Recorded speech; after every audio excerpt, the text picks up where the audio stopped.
ADHD, attention deficit hyperactivity disorder, is a neurodevelopmental disorder. It's one of the most common mental disorders in children, which often endures into adulthood. ADHD is associated with impairment in the executive functions: attention, memory, impulse control, motivation, and organization. Estimates are that about 5% of adults have ADHD, although fewer than half of them have formal diagnoses from childhood. If you suspect you might have ADHD, there are quick assessments you can take online before speaking with your doctor. ADHD shows up differently for different individuals, but it has two main pillars. Those with inattentive ADHD might experience difficulty focusing, listening, and an inability to plan and prioritize. Those with hyperactive ADHD might have excess nervous energy, impulsivity, and a quick temper. You need to understand your own form of the disorder. If you have ADHD, you've probably struggled to conform to rigid systems at school and work where people expect you to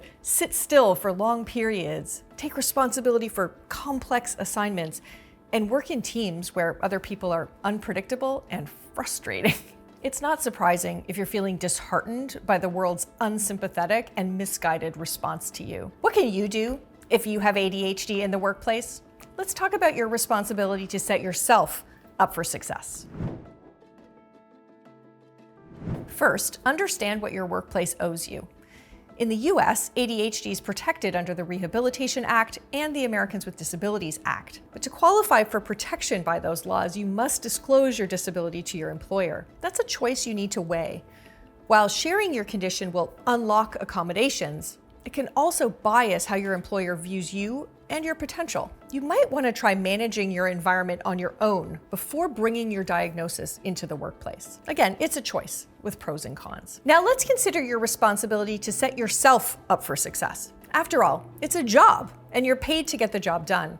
So how do you make that happen? First, understand the environment best suited to your strengths, which will help you produce and prosper. If you have inattentive ADHD, the setup of your workspace is critical. If you struggle with planning, you might do better with structured or repetitive tasks, or require tools to organize your day. Know your triggers and your tricks. Picking the right place to work can make your neurodivergent brain a superpower, but finding yourself in an unsuitable environment might make it feel more like it's kryptonite. Next, communicate with your manager and your colleagues about what works for you. Frame the idea positively.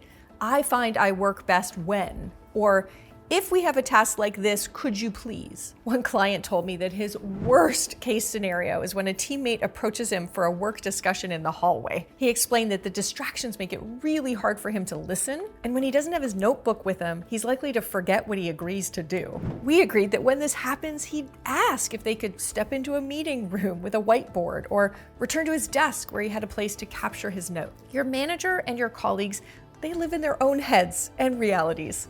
They don't know how the environment impacts you until you tell them. Keep it constructive and ask for what you need to be successful. While asking your manager and colleagues to support you is reasonable and appropriate, only you can be accountable for your behavior, choices, and outputs. It's your responsibility to accomplish what you commit to.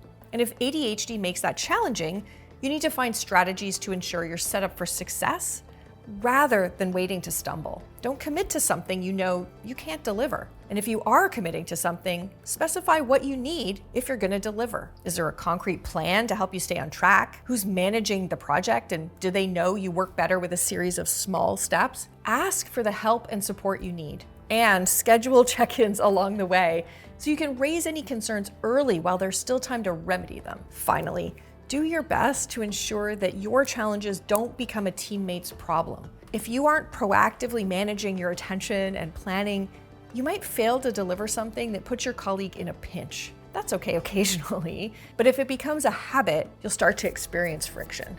If you become impatient, frustrated, or angry easily, try to understand your triggers and negotiate with your team about how you might reduce them. Alternatively, if there are people who get you better than others do, they might be a really helpful buffer. If you have ADHD, you deserve to have a chance to contribute and have work be a positive part of your life like everyone else. To make that more likely, learn what environment helps make that happen, how to ask for what you need, and how to be proactive to minimize the impact of your ADHD.